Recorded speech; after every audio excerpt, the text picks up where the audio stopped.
जय श्री राधे कृष्णा। मेरे प्यारे भाइयों, माताओं और बहनों, बंधुओं, आज बुद्ध अष्टमी का व्रत है और आप सभी सुनेंगे बुद्ध अष्टमी पूजन विधि, महत्व तथा कथा। आप सभी से अनुरोध है कि कथा को पूरा अवश्य सुने।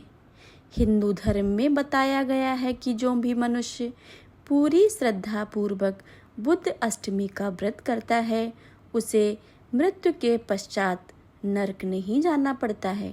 लोक कथाओं के अनुसार बुद्ध अष्टमी का उपवास करने से मनुष्य के सारे पाप नष्ट हो जाते हैं। हमारे शास्त्रों में अष्टमी तिथि को बहुत ही महत्वपूर्ण बताया गया है। जिस बुधवार के दिन अष्टमी तिथि पड़ती है उसे बुद्ध अष्टमी कहा जाता है। बुद्ध अष्टमी के दिन सभी लोग विधिवत बुद्ध देव और सूर्य देव की पूजा अर्चना करते हैं। मान्यताओं के अनुसार जिन लोगों की कुंडली में बुद्ध कमजोर होता है उनके लिए बुद्ध अष्टमी का व्रत बहुत ही फलदायी होता है। बुद्ध अष्टमी का व्रत करने के लिए व्यक्ति को प्रातःकाल उठकर किसी पवित्र नदी में स्नान करने के पश्चात पूजा का संकल्प लेना चाहिए। अगर आपके आसपास कोई नदी नहीं है तो अपने नहाने के पानी में थोड़ा सा गंगा जल मिलाकर स्नान करें। ऐसा करने से आपको गंगा स्नान जितना ही पुण्य प्राप्त होगा।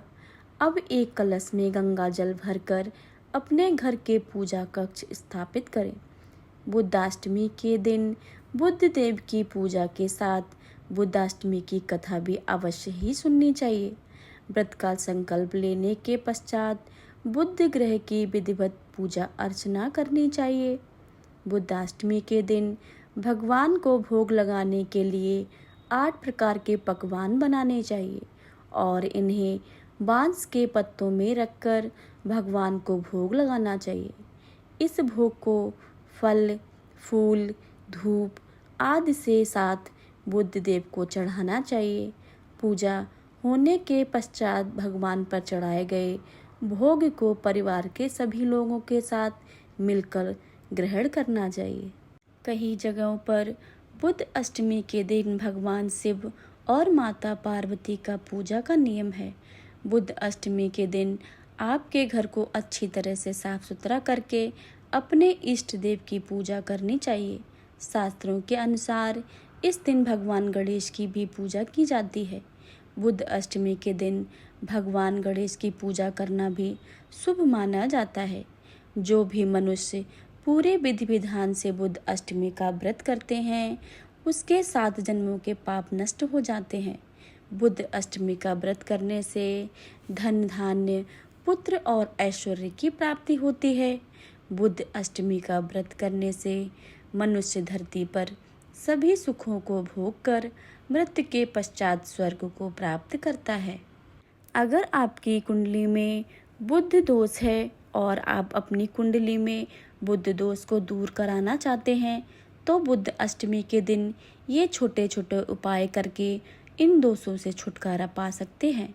भगवान गणेश को मोदक बहुत प्रिय हैं और आप बुद्ध से छुटकारा पाना चाहते हैं तो बुद्ध अष्टमी के दिन भगवान गणेश को मोदक का प्रसाद चढ़ाएं। अपनी कुंडली से बुद्ध दोष के प्रभाव को दूर करने के लिए बुद्ध अष्टमी के दिन अपने हाथ की सबसे छोटी उंगली में पन्य रत्न धारण करें। पन्य रत्न धारण करने से पहले किसी ज्योतिषी से सलाह अवश्य ही लें। बुधवार के दिन गाय को हरी घास खिलाने से भगवान गणेश प्रसन्न होते हैं और बुद्ध दोष का असर कम हो जाता है। कुंडली में बुद्ध दोष को दूर करने के लिए बुद्ध अष्टमी के दिन भगवान गणेश को सिंदूर अर्पित करें। बुद्ध अष्टमी के दिन स्नान करने के पश्चात किसी मंदिर में जाकर गणेश जी को दूर्वा चढ़ाएं। अगर आप भगवान गणेश को दूर्वा की 11 या 21 गांठें चढ़ाते हैं तो इससे आपको बहुत ही जल्द फल प्राप्त होगा। आप सभी सुनेंगे बुद्ध देव की व्रत कथा। मिथिला नाम की एक नगरी में निमि नाम का एक राजा रहते थे। वह एक लड़ाई से मारे गए। उनकी पत्नी, जिनका नाम उर्मिला था, अपने पति के बिना राज्य में निराश्रित होकर इधर उधर भटकने लगी। तब अपने 2 बच्चे को लेकर अवंती देश में चली गई और वहाँ पर एक ब्राह्मण के घर में गेहूँ पीसने का काम करती थी। और गेहूँ पीसते समय वह थोड़े से गेहूँ चुरा कर रख लेती थी और उससे अपने बच्चे भूखे का पालन करती थी। कुछ समय के बाद उर्मिला का निधन हो गया। उसके बच्चे बड़े हो चुके थे। उसका पुत्र बड़ा होकर मिथिला आया और पिता के राज्य को वापस प्राप्त करने कर शासन करने लगा। उसकी बहन श्यामला भी विवाह योग्य हो गई थी। वह अत्यंत रूपवती थी। वह उसकी विवाह अवंती देश के राजा धर्मराज से हो गया। एक दिन धर्मराज ने अपनी पत्नी से श्यामला से कहा कि हे प्रिय, तुम सभी काम करना, परंतु ये 7 स्थानों जिनमें ताले बंद हैं उनमें तुम कभी मत जाना। श्यामला ने बहुत अच्छा कहकर पति की बात मान ली। उसके मन में उत्सुकता बनी रही।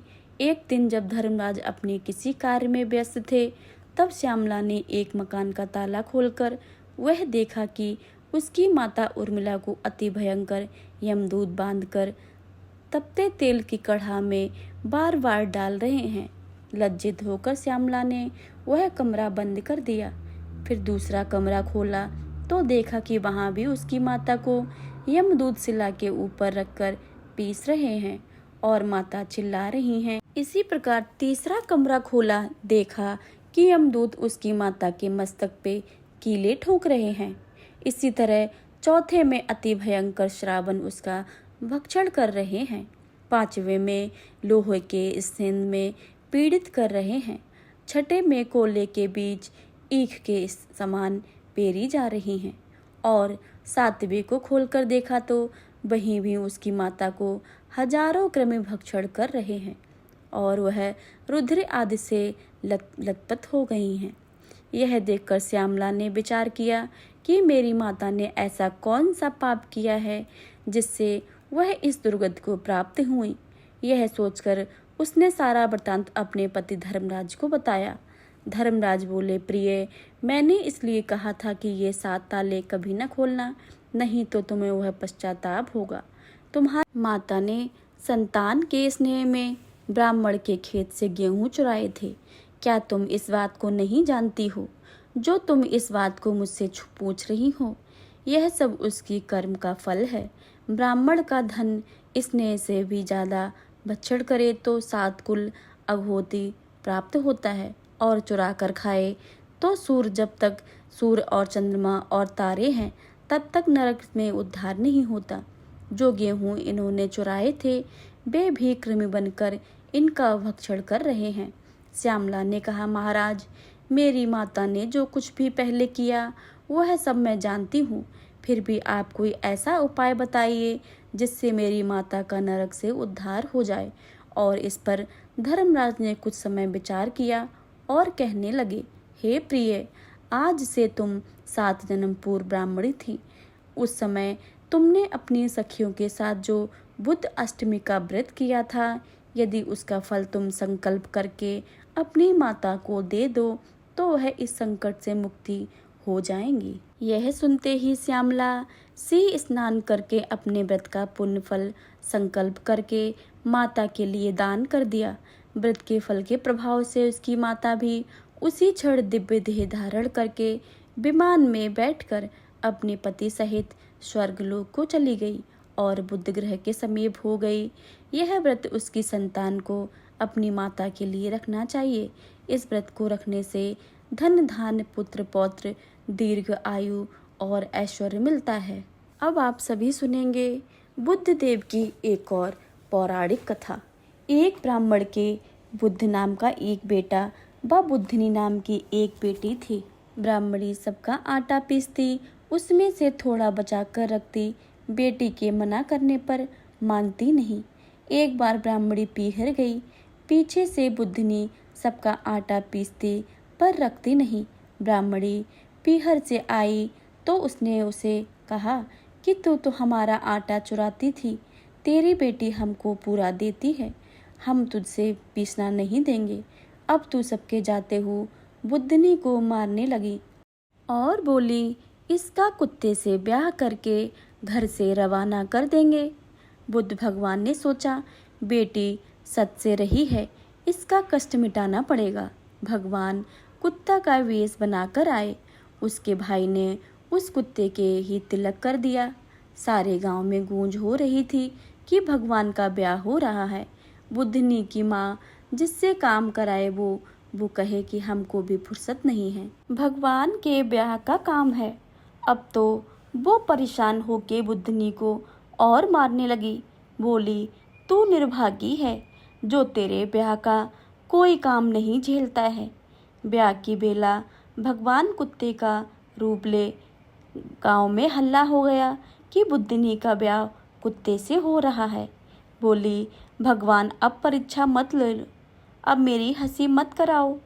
तो भगवान असली रूप में आ गए और विदा होते समय पालकी में बुद्धनी को 100 श्रृंगार करके बैठाया और विदा कराई। ससुराल के समय बीता।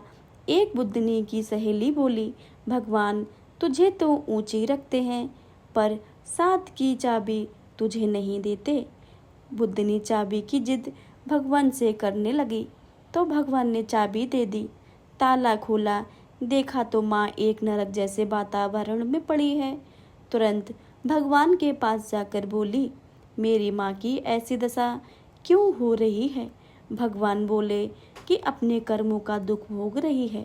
बुद्धनी बोली, आप जैसे जमाई मेरी माँ के हैं, इसी वास्ते माँ को छुड़ाओ। भगवान बोले, तेरी भाभी अगर बुद्ध अष्टमी का व्रत करे तो ये जून छूट जाएगी। बुद्धनी पीहर गई।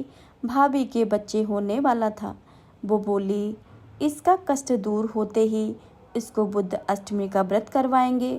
थोड़ी देर से भाभी का लड़का हुआ, बेटा हुआ। बेटा होने के बाद बुद्धनी बोली, चांद ने पखवाड़े में बुधवार को आने वाली अष्टमी का 8 व्रत करके 90 में उद्यापन करना, पोथी सुनना, 8 जोड़ा जोड़ी को जिमाकर वस्त्र देना, दक्षिणा देना और हाथ जोड़कर कहना, मेरे माँ बाप जिस जून में हो में वहाँ से निकलकर बैकुंठ में वास करें। बुद्ध और उसकी स्त्री ने भी यह व्रत किया और नरक से उसकी माँ को छुड़ाकर बैकुंठ का वास कराया। बुद्ध ने अपनी माँ को नरक से छुड़ाया। इसी तरह सब बेटियां अपनी माँ को बैकुंठ वास के लिए यह व्रत अवश्य करें। बंधुओं, यह थी बुद्ध अष्टमी की व्रत कथा। आशा करती हूँ कि आपको यह कथा अच्छी लगी हो।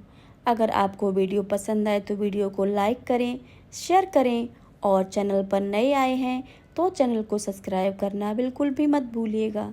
धन्यवाद।